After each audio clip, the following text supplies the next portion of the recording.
Kalau ada orang yang mengimarahkan masjid, maka dalam hatinya ada 5. Amana billah wal yaumil akhir wa aqama shalah wa ataz zakah wa lam yakhsha illallah. Dia beriman kepada Allah, beriman kepada hari akhir, dia menegakkan salat, dia membayarkan zakat, dan dia hanya takut kepada Allah. Dia tak takut kepada apapun, dia tak takut susah, dia tak takut mati, yang dia takut hanya kepada Allah. Tengoklah itu, yang kelima-lima ini ada hanya dalam hati orang yang mengimarahkan masjid. Assalamualaikum warahmatullahi wabarakatuh. Saya berada di asrama Ma'had Az-Zahra, 4 lantai 36 kamar. Ada tak ada kita, asrama ini tetap jadi, anak-anak tetap menghafal Quran di sini, tetap jadi orang, tetap menjadikan amal jariah mengalir. Kita hanya sekedar menumpang tuah, mengambil berkah. Mari kita selesaikan bangunan ini melalui transfer ke BSI nomor rekening 76777772227 atas nama Pendidikan Hajah Rohana almarhumah mak saya. Nomor admin jangan lupa kontak ke nomor 0811 6650 026. Berkah selalu. Assalamualaikum warahmatullahi wabarakatuh.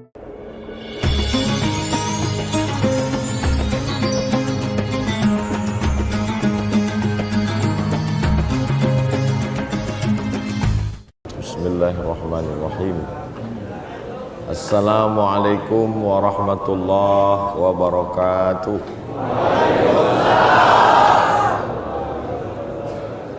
Alhamdulillah, wassalatu wassalamu ala rasulillah Sayyidina wa maulana Muhammad ibni Abdillah wa ala alihi wa sahbihi wa man tabi'ahu wa mawalah. Subhanaka la ilma lana illa ma'allamtana innaka antal alimul hakim. Rabbi syrah li sadri wa yassir li amri wahlul 'uqdatam min lisani yafqahu qawli.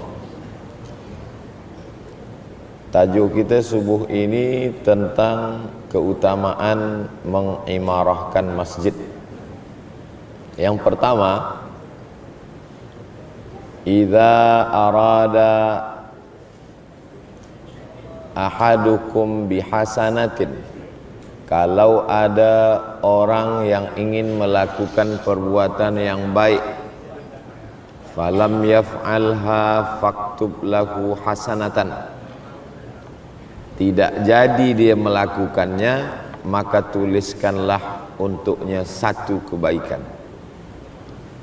Wa idza amilaha, kalau dia melaksanakannya, faktub lahu, maka tuliskanlah untuk dia bi asyri amsalihha, 10 balasan, ila 700 dha'fin, sampai kepada 700. Saya ingin sholat berjamaah, tak jadi dia laksanakan, dapat 1. Jadi dia laksanakan, datang dia ke masjid Wasatiyah, Batu Sapi. Batu ni banyak, sapi pun banyak, tapi batu sapi cuma disandarkan. Jadi dia datang, maka dituliskan 10 hingga 700. Ada yang dapat 10, ada yang dapat 200, ada yang dapat 500, ada yang dapat 700. Jadi kita semua yang datang ini dapat dari 10 hingga ke 700. Amin ya rabbal alamin. Man jaa bil hasanati falahu asyru amsalihha. Siapa yang membuat 1 kebaikan dapat 10. Tapi dalam hadis ini kata Nabi, ila 700 dha'fin. Ini keutamaan yang pertama, orang yang mengimarahkan masjid. Kita semua yang nak ke masjid ini tidak diucapkan di lisan. Tidak ada orang yang nak ke masjid diucapkan di lisan, saya ingin ke masjid. Tak ada. Itu hanya di dalam hatinya saja. Tapi ada juga setengah orang, dia tak ucapkan di lisan, tapi dia tulis di status FB, saya nak ke masjid. Semua orang tahu, baik untuk syiar dakwah. Tapi kalau orang ingin berbuat baik, dia diam. Dari mana malaikat tahu? Padahal yang tahu niat itu hanya kita dengan Allah Subhanahu wa ta'ala. Maka kata Imam Al-Qushairi dalam kitab Ar-Risalah Al-Qushairiyah, malaikat tahu sebab malaikat mencium bau harum semerbak. Jadi semua orang yang berniat baik, malaikat mencium bau harum, malaikat tulis satu. Jadi dia datang ke masjid 10 hingga 700. Tak jadi dia datang ke masjid, sudah dapat satu. Tapi jangan sebab tazkirah subuh ni semua berniat tak jadi ke masjid. Semua mesti berniat dan jadi ke masjid. Inilah dia subuh ini, mudah-mudahan kita istiqamah insyaAllah. Amin ya Allah. Itu yang pertama. Yang kedua, manakala dia berwuduk, elok berwuduk di rumah, supaya dari rumah hingga ke masjid lebih banyak malaikat yang mendoakan. Tapi andai pun berwuduk di masjid wasatiyah, baik juga, bukan berarti dia salah, enggak. Tapi seeloknya dalam hadis berwuduk di rumah, selepas itu baru datang ke masjid. Berwuduk di masjid baik, tapi masjid ada air, ada bil air. Ini sudahlah tak pernah tolong bil air, wuduk di masjid. Kita wuduk di rumah, di masjid baik, tak salah. Bila dia berwuduk, dia siram air ke muka, maka lepaslah dosa-dosa dari hidung, dari mata. Bila dia siram air ke tangan, lepaslah dosa-dosa dari tangan. Bila dia sapu kepala, maka lepaslah dosa dari isi kepala yang kotor, yang jahat, yang tak baik. Bila dia sapu telinga, keluarlah dosa-dosa dari lubang telinga.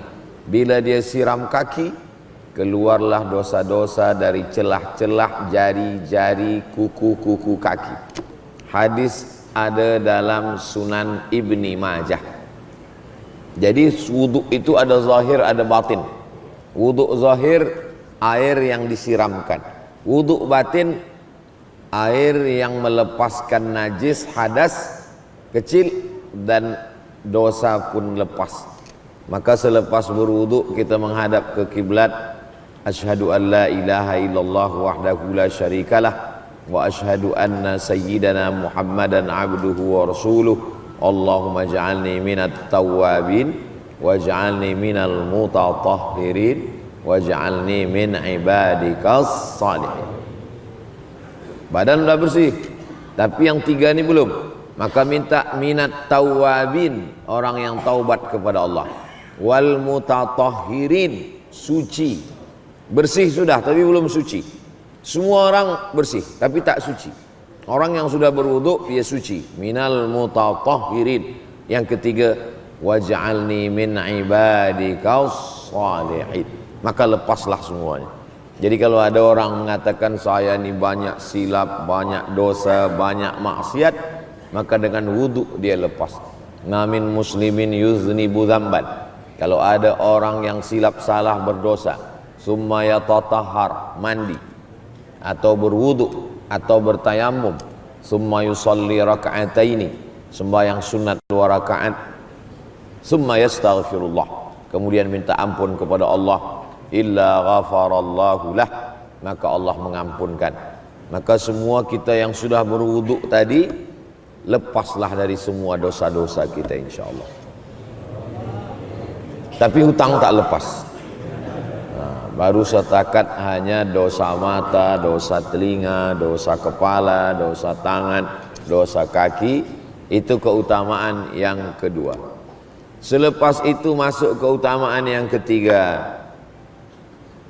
Al-ula tahuttu biha khati'ah wal ukhra tarfa'u biha darajah. Hadisnya ada dalam Sahih Muslim. Langkah kaki pertama menghapus dosa, langkah kaki yang kedua mengangkat darajah. Langkah kaki yang ketiga menghapus dosa, langkah kaki yang keempat mengangkat darajah. Begitulah seterusnya dari rumah hinggalah sampai ke masjid. Jadi bagaimana dengan kita yang dari rumah naik kereta? Maka makna hadis ini, sedangkan yang berjalan kaki dekat rumah pun mendapatkan keutamaan, apalagi yang jauh daripada rumah. Sekarang kita tengok ada iklan, langkahkan kaki Anda sehari 10.000 langkah supaya sehat tulang dan badan. Di dalam badan yang sehat terdapat fikiran yang sehat. Sebab apa? Sebab solat berjamaah. Nah, jadi kalau ada surau, musola, masjid dekat rumah, elok jalan kaki. Tapi Ustaz Somad dari hotel tadi tak jalan kaki. Kalau dari hotel jalan kaki, duha baru selesai. Pukul 6.30 saya mesti ke airport sebab nak teruskan rihlah dakwah ini ke Kota Kinabalu. Nah, oleh sebab itu dari pukul 5.30 hingga pukul 6.30 inilah kita bahaskan tentang keutamaan mengimarahkan masjid. Yang ketiga adalah keutamaannya melangkahkan kaki. Langkah pertama, tahuttu biha khati'ah, menghapuskan dosa. Langkah yang kedua, tarfa'u biha darajah, menaikkan darajah. Darajah maknanya dalam bahasa Melayu tangga. Darajah itu tangga. Tarfa'u biha darajah, menaikkan tangga-tangga kita di hadapan Allah Subhanahu wa taala. Jadi semua yang berjalan kaki tadi, langkah pertama, langkah kedua. Yang naik kereta, tetesan pertama, minyak dia semuanya, maka diberikan Allah Subhanahu wa taala, "Faman ya'mal mithqala dzarratin khairan yarah." Tak ada yang sia-sia. Ini yang ketiga. Yang keempat, dia pun masuk ke dalam masjid. Maka manakala dia masuk ke dalam masjid, dia mendapatkan rahmat Allah. Allahumma aftahli abwaba rahmatik. Ya Allah, bukakan untuk saya pintu-pintu rahmat Engkau. Kita ini masuk surga bukan kerana amal kita. Kata Nabi sallallahu alaihi wasallam, la yudkhilal jannata ahadakum amaluhu. Kamu masuk surga bukan kerana amalmu. Wala anta ya Rasulullah, engkau pun masuk surga bukan kerana amalmu. Wala ana, saya pun masuk surga bukan kerana amal saya. Jadi masuk surga ini kerana apa? Illa ayyataghammadani Allahu bi rahmatih, kerana rahmat Allah Subhanahu wa taala. Itulah yang kita mintakan manakala kita mengimarahkan masjid. Tadi mula masuk tadi, Allahumma aftahli abwaba rahmatik. Bukan bab. Kalau bab satu pintu, yang kita minta abwaba, pintu-pintu rahmat Allah Subhanahu wa taala. Mudah-mudahan kita sudah mendapatkannya dan terus mendapatkannya istiqamah hingga akhir hayat. Allahumma aftahli abwaba rahmatik, itu keutamaan yang keempat. Yang kelima, idza dakhala ahadukumul masjida, kalau kamu masuk masjid, fala yajlis, jangan duduk, hatta yusalli rak'ataini, sampai sembayang 2 rakaat. Nabi tak ada menyebut sembayang ini sembayang apa namanya. Ulama lah yang membagi nama dia dengan nama tahiyatul masjid. Tahiyat artinya penghormatan. At-tahiyatul, penghormatan. Hormat takzim kita kepada masjid. Idza dakhala ahadukumul masjid, kalau kamu masuk masjid, fala yajlis, jangan duduk, hatta yusalli rak'ataini, hingga salat 2 rakaat. Seelok-eloknya sembayang 2 rakaat tahiyatul masjid. Selepas itu baru qabliyah. Tapi Ustaz Abdul Somad tadi kami tengok 2 rakaat saja sebab terlambat. Jadi kalau waktunya pendek, hanya cukup 2 rakaat, sembayang apa yang kita buat? Kalau kita buat tahiyatul masjid tak dapat qabliyah. Tapi kalau kita buat qabliyah, automatically dapat tahiyatul masjid. Jadi tadi manakala saya masuk, saya tanya, dah azan? Sudah. Oh, nampaknya jamaah dah tegak. Kalau saya buat lama, nanti banyak pula. Ini kami dah lama menunggu. Maka pilihlah 2 rakaat qabliyah subuh, maka dapat tahiyatul masjid.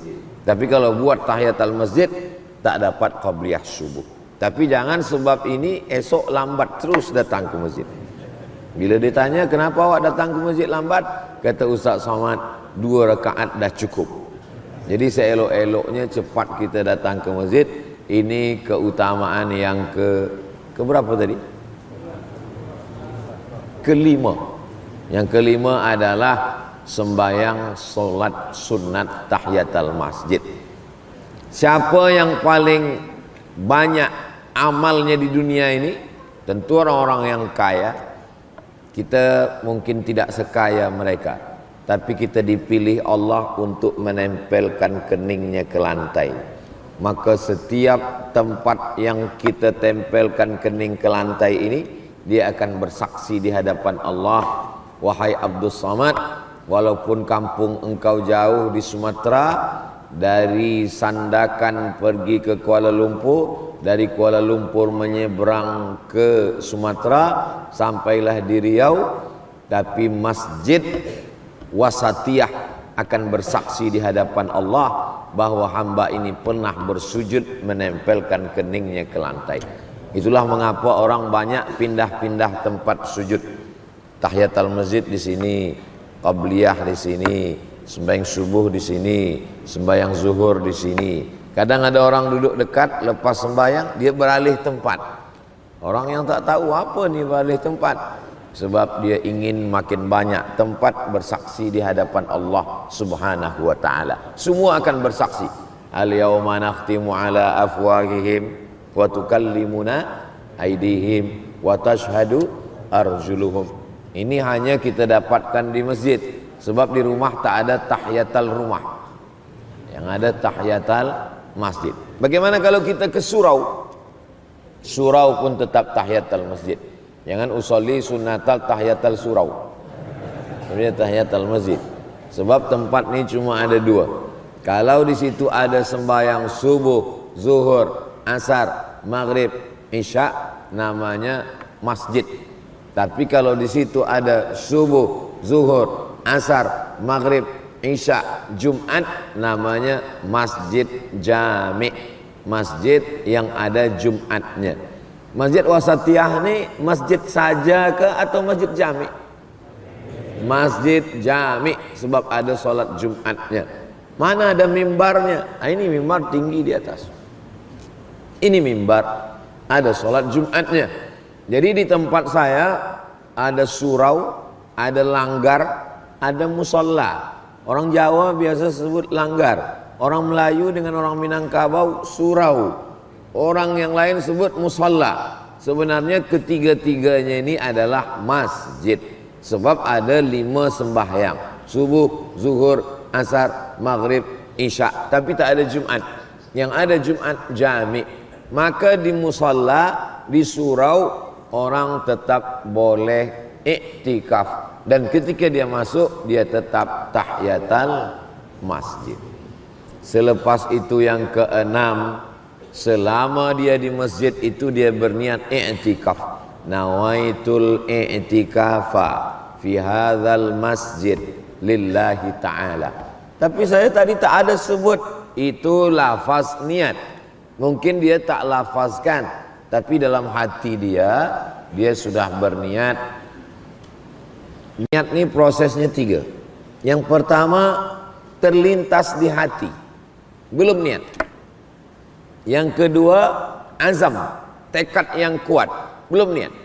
Yang ketiga, niat kerana Allah.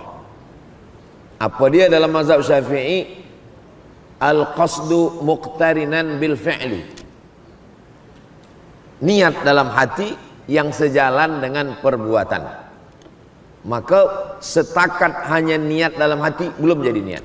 Bila dia dilaksanakan sejalan dengan perbuatan, maka itulah disebut dengan niat. Maka masuk masjid tadi, nawaitul i'tikaf fi hadzal masjid, masjid wasatiyah lillahi ta'ala. Selama kita i'tikaf di masjid ini, maka apa kata malaikat? Allahumma ighfir lahu, Allahumma arhamhu, Allahumma ighfir lahu, Allahumma arhamhu. Ampunkan dosanya, rahmati dia. Ampunkan dosanya, rahmati dia. Tak berhenti malaikat mendoakan dia, malam yahdas, selama wuduknya belum batal. Jadi kalau ada yang wuduknya sudah batal, malaikat berhenti. Tapi jangan sebab ini semua keluar nak berwuduk. Kalau ada nanti nak sembahyang solat sunat isyraq, nanti lepas tazkirah dia ambil wuduk, dia masuk balik, boleh.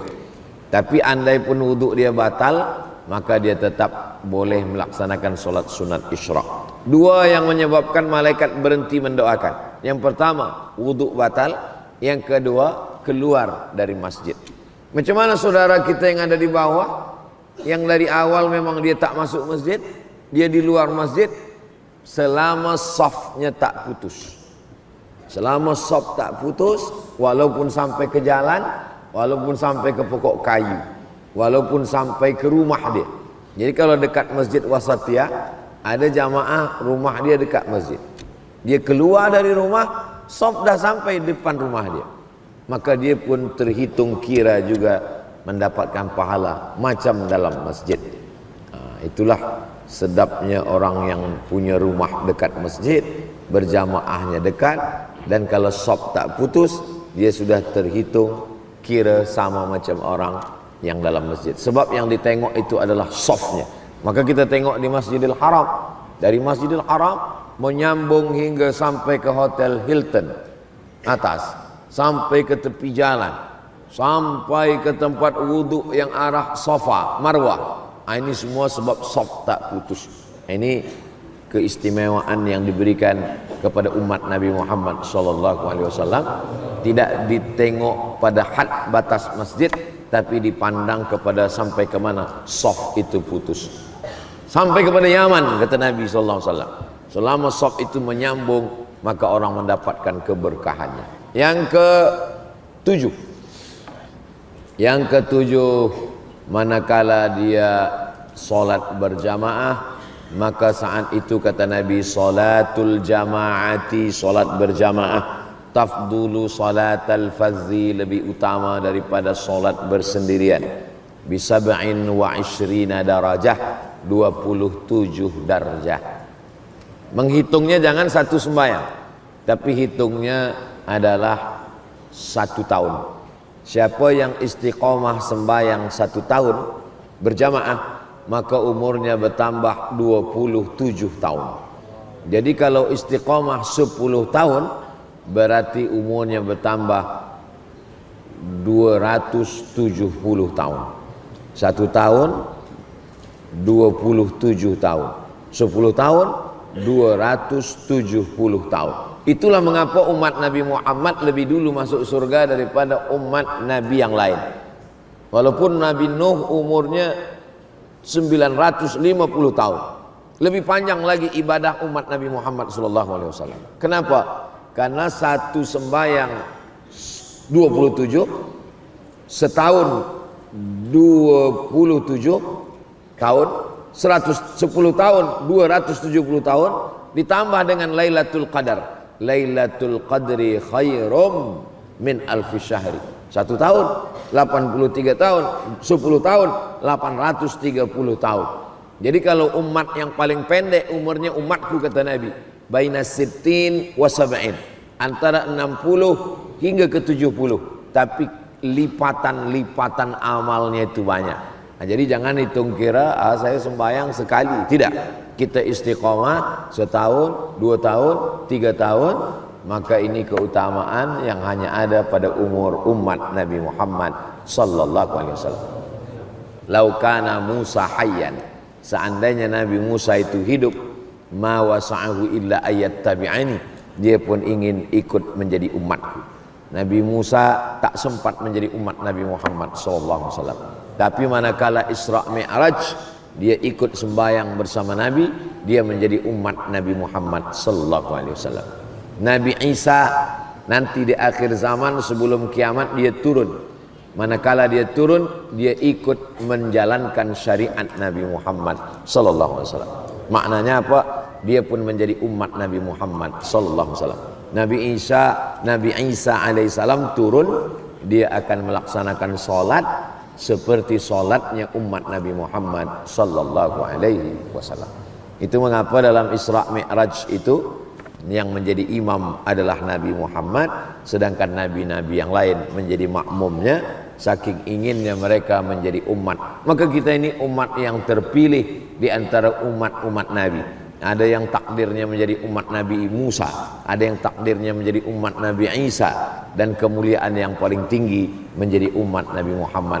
Pertama kali masuk ke dalam surga bisyafaati nabika Muhammadin sallallahu alaihi wasallam. Allahumma salli ala sayyidina Muhammad wa ala ali sayyidina Muhammad. Yang ke-8, bertepatan amin dia dengan amin orang yang ada di masjid Wasatiyah Batu Sapi. Ghairil maghdubi alaihim waladdallin. Amin. Siapa yang aminnya bersesuaian dengan amin malaikat, ghufira lahu ma taqaddama min dzambi, maka diampunkanlah dosa-dosanya yang lalu. Maka tadi semuanya mengucapkan amin. Jadi ada juga setengah jamaah tak mau mengucapkan amin. Tak tahu kita apa alasan dia kenapa tak ucapkan amin. Bila selesai sembahyang, awak kenapa tak ucapkan amin? Orang dah ramai, untuk apa lagi? Bukan masalah ramai tak ramai. Kita ingin supaya amin kita itu bersesuaian dengan amin malaikat. Jadi sembahyang subuh, malaikat yang berjaga malam tadi dengan malaikat yang akan berjaga siang ini berjumpa pada solat subuh. Itulah mengapa solat subuh itu disebut dengan Inna Qur'anal Fajri kana masyhuda. Bacaan imam pada sembahyang subuh dipersaksikan malaikat, sebab berjumpanya malaikat malam dengan malaikat siang pada sembahyang subuh. Bertepatanlah amin kita tadi. Ghairil maghdubi alaihim waladdallin. Amin.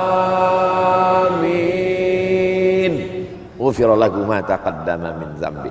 Maka kalau ucapkan amin itu jangan tahan-tahan, jangan ragu-ragu, kuat. Amin. Idza ammana al-imamu fa'aminu. Kalau imam dah ucapkan amin, ikut ucapkan amin. Jadi mengucapkan aminnya itu imam dulu. Ini kadang saking ingin semangat kalah pula imam. Belum selesai waladdallin. Tunggu sampai imam itu.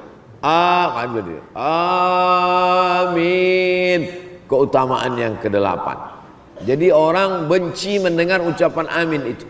Orang Yahudi, orang Nasara mendengar ucapan amin itu panas dia. Makin dia panas makin kuatkan amin. Amin. Makna amin artinya istajib ya Allah. Kabulkan doa kami ini ya Allah. Doa yang mana? Ihdinas siratal mustaqim, siratal ladzina an'amta alaihim, ghairil maghdubi alaihim waladdallin. 4 yang kita minta.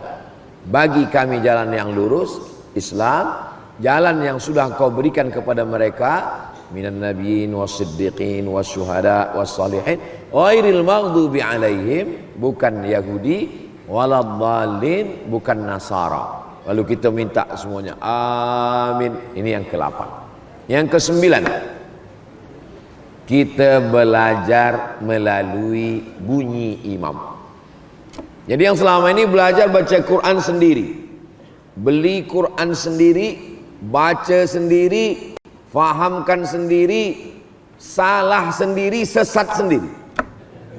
Tapi bila kita sembahyang ke masjid, mendengar bacaan imam, maka saat itu kita dengar dia baca Bismillahirrahmanirrahim. Oh, bunyi ra tafkhim, tebal, pakai tasydid. Bismillahirrahmanirrahim. Oh, begitu bunyinya. Alhamdulillahi rabbil alamin, Ar-Rahmanir-Rahim, Maliki yaumiddin, Iyyaka oh pakai tasydid. Kadang kita kena belajar tak betul, tak pakai tasydid. Iyyaka na'budu wa iyyaka nasta'in. Tapi kata imam kita, Iyyaka na'budu wa iyyaka nasta'in, Ihdinas siratal mustaqim. Telinga kita mendengar direct, bukan melalui YouTube, bukan melalui suara CD, tapi langsung mendengar. Siratal ladzina an'amta 'alaihim ghairil maghdubi 'alaihim macam mana bunyi dha? Waladdallin. Kita dengar semuanya sampai kepada doa kunut tadi.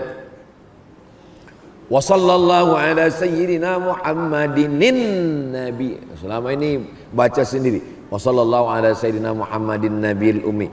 Rupanya Muhammadin, manakala dia masuk an-nabi, ada nun kecil namanya nun wiqayah. Tanwin Muhammadin tak mungkin boleh masuk kepada an-nabi, maka ada nun kecil, nun wiqayah, menjaga bacaan. Wa sallallahu ala sayyidina Muhammadin nabiyil ummi wa ala alihi wa sahbihi wa baraka wa sallam. Maka sampai kepada doa kunut pun kita belajar kepada imam. Ini hanya dapat dalam orang yang mengimarahkan masjid dengan solat berjamaah. Menengok macam mana imam mengangkat takbiratul ihram, mata menengok Allah, sampai ke telinga Allahu Akbar. Menengok imam manakala dia salat qabliyah. Menengok ulama di masjid itu macam mana kaki dia waktu sujud. Kaki dia rapat. Kaki dia terbuka. Menengok tangan dia saat bertasyahud, at-tahiyatul mubarakah. Bukan waktu sedang sembahyang. Bukan sedang sembahyang itu kita tengok tangan imam. Kita sembahyang menengok tempat sujud. Bila kita sembahyang ke masjid, kita duduk, ada ulama di situ, kita tengok macam mana dia mengangkat takbiratul ihram, macam mana dia mengangkat tasyahud. Waktu tasyahud tunjuk asyhadu an la ilaha illallah wa asyhadu anna muhammadar rasulullah. Allahumma salli ala sayyidina Muhammad wa ala ali sayyidina Muhammad. Itu hanya dapat dilakukan oleh orang yang memakmurkan, mengimarahkan masjid dengan solat berjamaah ke masjid. Berikutnya yang ke-9. 10. Yang ke-9, selepas dia salam, assalamualaikum warahmatullah, maka dia masuk ke dalam majlis zikir. Orang yang berada di majlis zikir, maka saat itu malaikat memanggil kepada malaikat yang lain. Apa kata malaikat? Halummu ila hajatikum, marilah kemari kepada hajat kamu. Inna lillahi malaikatan, Allah memiliki malaikat. Yatufuna alal ard, malaikat ini berkeliling di atas muka bumi. Malaikat ini berkeliling, yang dia cari adalah majlis zikir. Itulah maka selepas sembahyang jangan keluar masjid, berzikir di dalam. Astaghfirullahalazim, astaghfirullahalazim, astaghfirullahalazim. Alladzi la ilaha illa huwal hayyul qayyum wa atubu ilaih. La ilaha illallah la syarika lah, lahul mulku wa lahul hamdu, yuhyi wa yumiitu wa huwa ala kulli syai'in qadir. Kalau saya jadi imam, semua bacaan zikir itu saya jaharkan, saya kuatkan. Sebab menurut mazhab Syafi'i, imam menjaharkan zikir untuk mengajar makmum. Bila makmum dah faham, maka imam membacanya sir. Sedangkan mazhab Hambali, imam menjaharkan selamanya. Jadi kalau ada imam yang menjaharkan zikir selamanya, bukan berarti dia mazhab Hambali. Saya pakai mazhab Syafi'i. Tapi bila saya jadi imam, zikir saya jaharkan. Subhanallah, subhanallah, subhanallah. Untuk apa? Sebab mungkin makmum ada mu'allab yang baru masuk Islam, dia tak tahu bacaan. Mungkin makmum ada budak kecil yang tak tahu bacaan. Mungkin ada makmum dia dah lama Islam, tapi baru itulah dia ke masjid, dia pun tak tahu bacaan. Kalau saya sirkan, apa yang dibaca imam ni, dia tak dengar apa yang dibaca imam. Maka anak budak-budak, anak-anak kecil yang ke masjid itu dia mendengar, dia boleh rakamkan ke telinga dia, maka dia ingat, dia pun akan dengarkan. Bila di rumah mungkin bacaan kita tidak macam imam. Imam baca subhanallah, Bila sembahyang sendiri cepatnya semau. Apa yang dia baca? Betul tuh Ustaz. Laki saya di rumah macam itulah kalau lepas sembahyang. Entah apa-apa kata dia. Maka subhanallah, alhamdulillah, Allahu akbar. Selepas itu ditutup dengan 100, 33. Yang ke 100, la ilaha illallah la syarikalah, lahul mulku wa lahul hamdu, yuhyi wa yumiitu wa huwa ala kulli syai'in qadir. Seterusnya yang ke 10. Yang ke 10, ad-da'i wal mu'ammin fil ajri sawa. Yang berdoa dengan yang mengaminkan, maka balasan pahalanya sama. Kalau saya jadi imam, saya berdoa, bukan berarti saya yang berdoa pahala saya lebih besar. Enggak, yang mengaminkan pun sama. Dan doa orang yang berdoa berjamaah lebih mustajab daripada doa yang sendiri. Mana dalilnya? Qad ujibat da'watukuma. Doa kamu berdua dikabulkan Allah. Ini ayat Allah untuk Nabi Musa dan Nabi Harun. Yang berdoa Nabi Musa, Nabi Harun mengaminkan. Kata Nabi Musa, Allahumma ja'alli waziran min ahli Haruna akhi. Jadikan seorang penolong untukku, saudaraku bernama Harun. Tolong kami untuk menang menghadapi Fir'aun. Maka Nabi Harun mengatakan amin. Kata Allah Ta'ala, qad ujibat da'watukuma. Doa kamu berdua dikabulkan. Mustajab doa. Apalagi tadi kita beramai-ramai. Maka doa kita sendiri untuk diri kita mungkin tak makbul. Tapi doa imam untuk kita semua insya-Allah dikabulkan Allah Subhanahu wa Ta'ala. Itu yang ke 10. Berikutnya yang ke 11. Yang ke 11, selepas sembahyang biasa orang bersalaman. Ada yang salam selepas salam. Assalamualaikum warahmatullah. Assalamualaikum warahmatullah. Bersalam. Ada yang bersalam musafahah selepas berdoa. Subhana rabbika rabbil izzati amma yasifun wa salamun alal mursalin walhamdulillahi rabbil alamin. Lepas itu dia pun bersalaman. Ma min muslimaini, ada dua orang muslim, yaltaqiyani berjumpa, wa yatasafahani bersalaman, illa ghufira lahuma, maka diampunkan dosa mereka berdua. Tasaqat dzunubuhuma, gugur dosa mereka berdua. Kama tasaqat awraqus syajar, sebagaimana daun-daun pokok kayu berguguran. Begitulah selepas bersalaman tadi. Maka tadi saya datang, bila sebelum sembahyang sudah bersalam, lepas sembahyang bersalam lagi, hukumnya mubah, kata Imam An-Nawawi. Imam Nawawi mengatakan kalau dia selepas sembahyang bersalam sunnah, sebelum sembahyang tak ada bersalam. Selepas sembahyang baru bersalam, sunnah. Kalau sebelum sembahyang dia dah bersalam, lepas sembahyang dia bersalam lagi, maka hukumnya mubah. Jadi kalau ada orang bertanya, Ustaz Abdul Somad, ya, apa hukumnya orang yang bersalam selepas sembahyang? Sebelum salam tadi dia ada salam? Belum, sunnah. Sebelum sembahyang tadi dia ada bersalam? Sudah bersalam, mubah. Tapi ada yang mengatakan tak boleh bersalam. Yang tak boleh bersalam tu sedang sembahyang. Itu yang tak boleh. Kalau lepas sembahyang boleh jadi mubah, boleh jadi sunnah. Ini musafahah, ini menghilangkan ghil, hasad, dengki, busuk hati. Nampak orang dapat nikmat lebih banyak, lebih baik, lebih besar, kita sakit hati. Hilangkan ghil, dengki dengan bersalam. La taj'al fi qulubina ghillan, jangan jadikan dalam hati kami ini ada ghil, ada sakit hati, ada busuk hati, ada dengki, ada marah, ada dendam, kesuman. Yang ke-12, ini sampai berapa nih Ustaz? Sampai habis. Yang ke-12, usahakan selepas sembahyang ada membacakan ayat, agak satu ayat, atau hadis Nabi agak satu hadis. Bacakan kitab Riyadhus Shalihin, baik. Sebelum Riyadhus Shalihin Arba'in, baik. Khatam Arba'in Riyadhus Shalihin, baik. Habis Riyadhus Shalihin Bulughul Maram, baik. atau bacakan Jawahirul Bukhari, bagus, atau dibacakan Fadail A'mal Maulana Zakaria Kandahlawi, baik, tak salah. Ini supaya apa? Supaya ada majelis. Yang dia ada urusan nak cepat balik, apa boleh buat, tak ikut. Yang ada di masjid itu saja. Ini baik. Termasuklah subuh ini, lepas salat kita adakan. Ini keutamaan yang ke-12. Apa dia?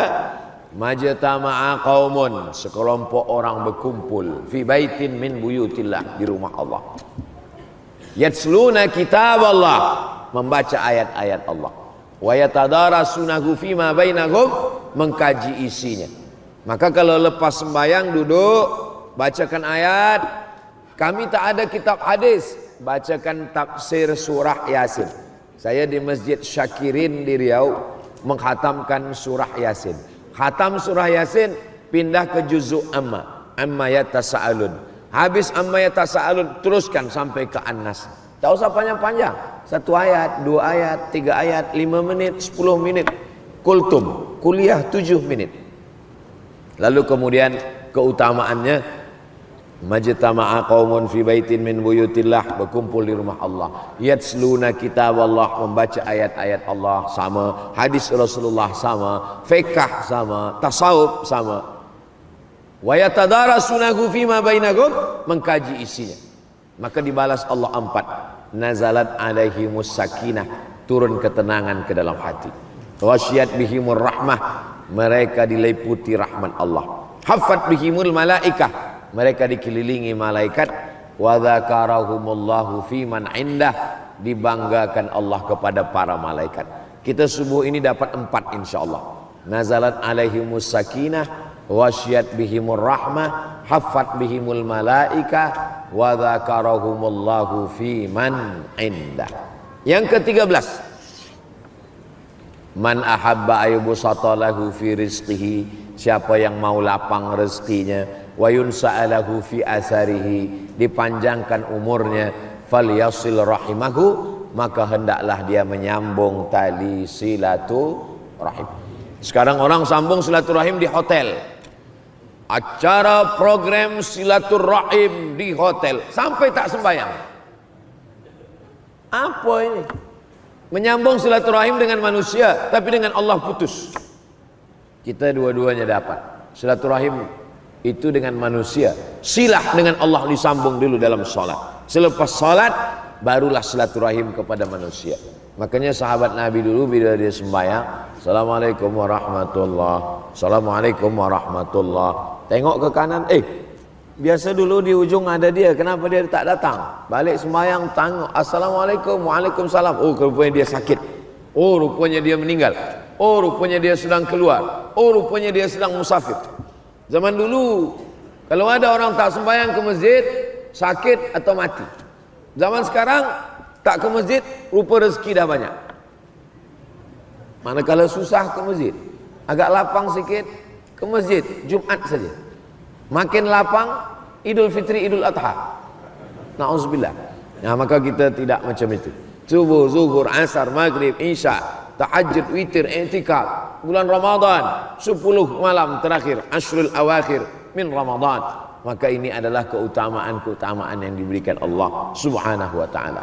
Seterusnya yang ke-13. Ke-14.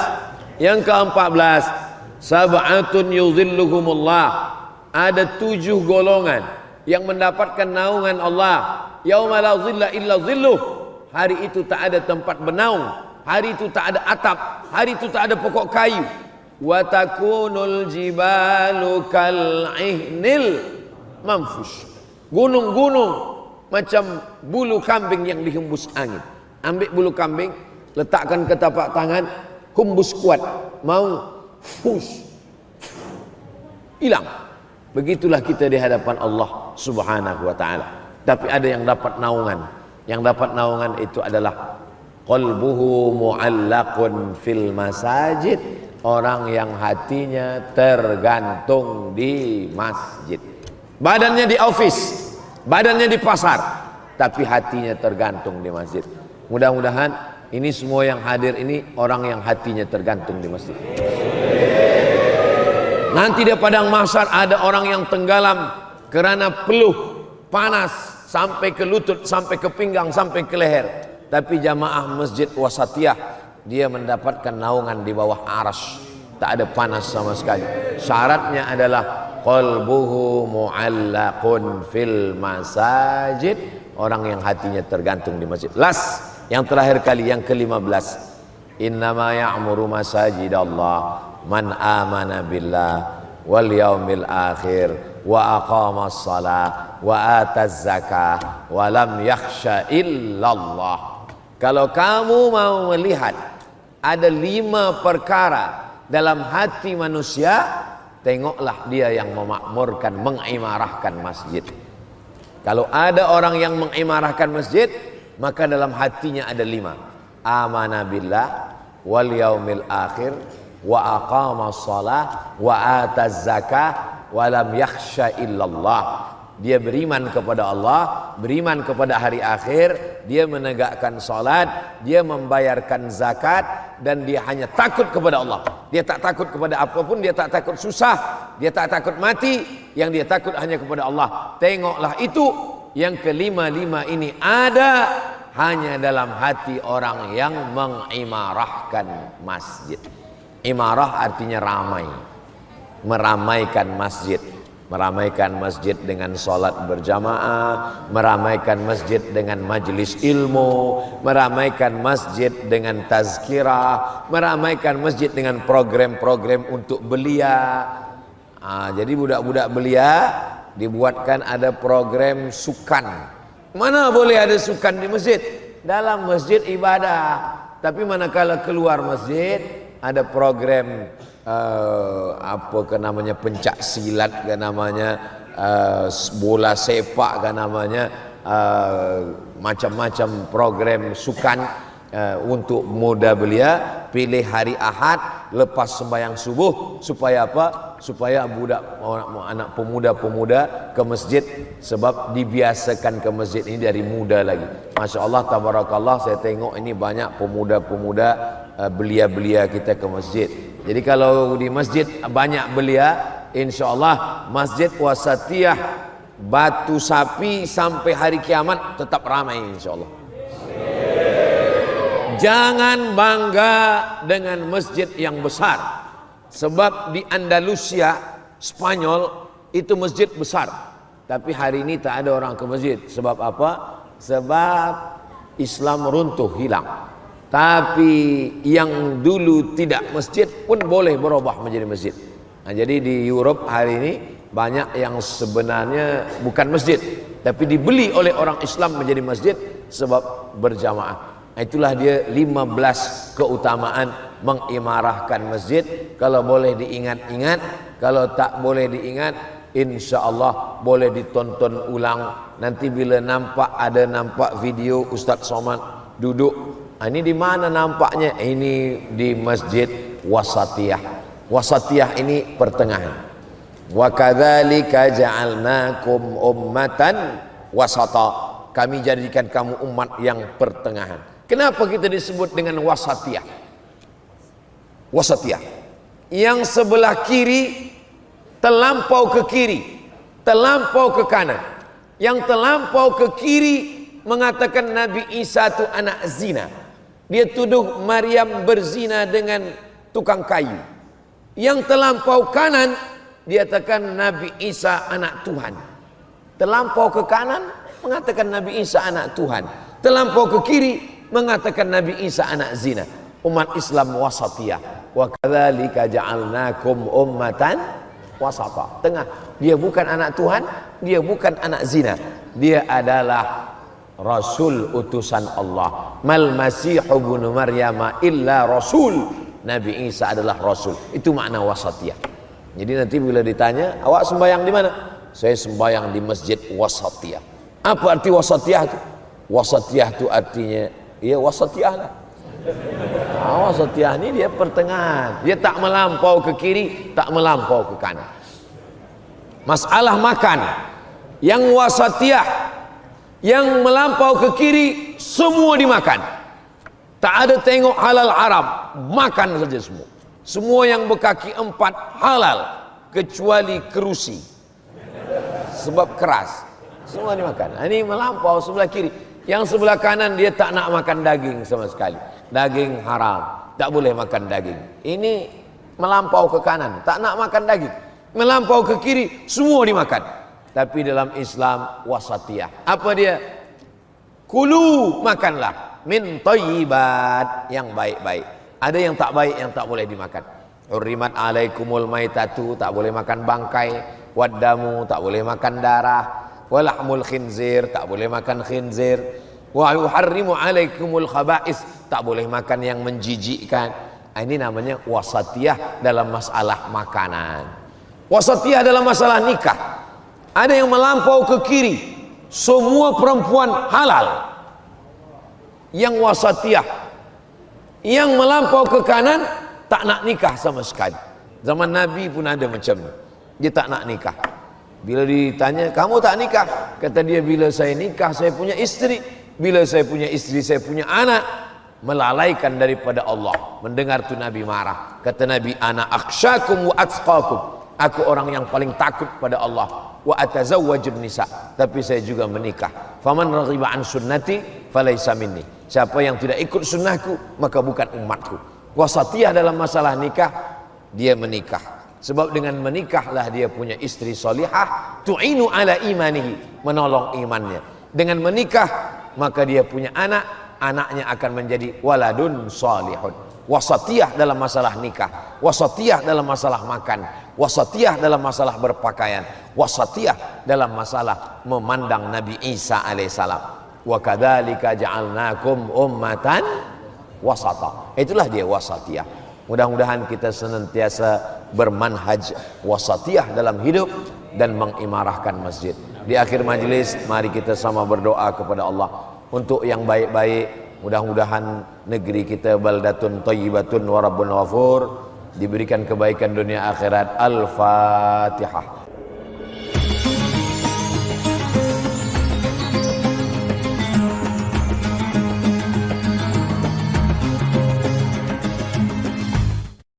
Assalamualaikum warahmatullahi wabarakatuh.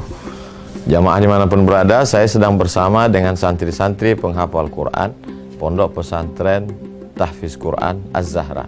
Mari kita support Pondok Pesantren Tahfiz Quran Az-Zahra gratis melalui donasi Bank Syariah Indonesia (BSI). Nomornya catat baik-baik, 76 7-nya 5 kali, 77 777 656. Sekali lagi, 76 77 777 656. Jangan lupa hubungi kontak person berikut ini, 0822 4739 5624. Sekali lagi, 0822 4739 5624. Berkah selalu. Ma'akalta fa'afnaita. Rezeki, uang, gaji, pendapatan yang kau belikan makanan akan busuk. Wa malabista fa'ablaita, yang dibelikan ke pakaian akan lapuk. Wa matasaddaqta fa'amdaita, yang kau sedekahkan itulah yang akan kekal abadi menjadi amal bekal untuk hari esok. Berkah selalu. Assalamualaikum warahmatullahi wabarakatuh. Az-Zahra nahnu